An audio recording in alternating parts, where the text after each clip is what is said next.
नमस्कार। आज की कहानी का शीर्षक है मन को शांत कैसे करें। हम सभी जानते हैं कि व्यक्ति का मन बहुत चंचल होता है। यही कारण है कि मन अशांत रहता है और कई तरह के सवालों का जन्म भी अशांत मन के कारण ही होता है। यदि आप जीवन में शांति चाहते हैं तो इसके लिए ज़रूरी है कि मन को शांत करना। लेकिन मन को शांत कैसे किया जाए?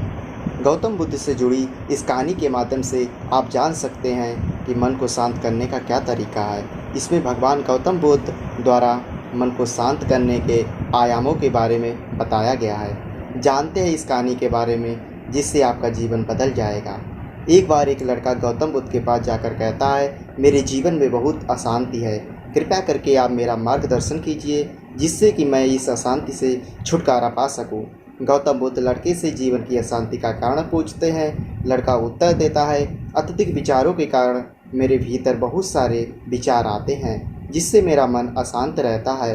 बुद्ध मुस्कुराते हुए कहते हैं, ऊपर आकाश की ओर देखो और बताओ कि तुम्हें सूर्य दिखाई दे रहा है। लड़का ऊपर देखता है और कहता है, धूप दिख रहा है। बुद्ध उससे पूछते हैं कि अगर तुम लगातार धूप में खड़े रहोगे तब क्या होगा? वह कहता है, मुझे अत्यधिक गर्मी लगेगी और शरीर में बेचैनी होगी।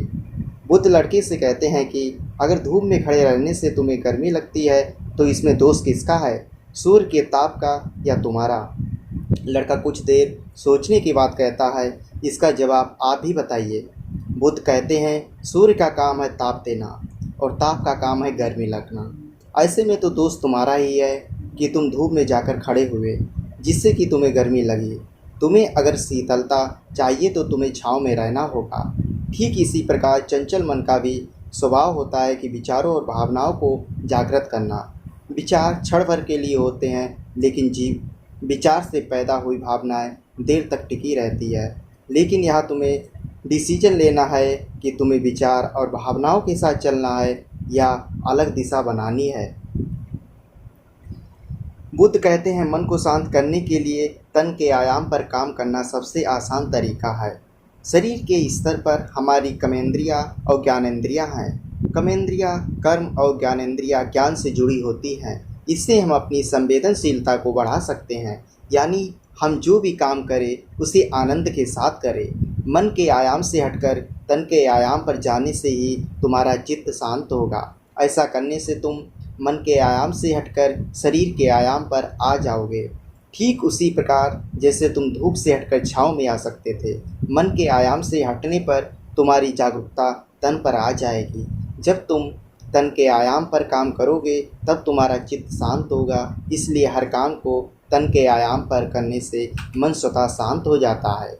लड़का बुद्ध से कहता है, अपने भीतर के सुर को कैसे सुने?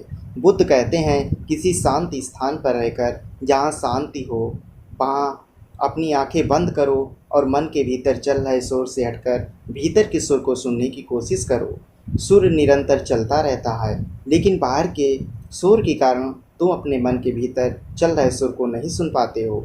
जब तुम अपने दोनों कानों को अपने हाथों से बंद कर दोगे तभी मन के सुर को सुन पाओगे। इस तरह तुम मन की अशांति से दूर हो जाओगे और तुम्हारा मन शांत हो जाएगा।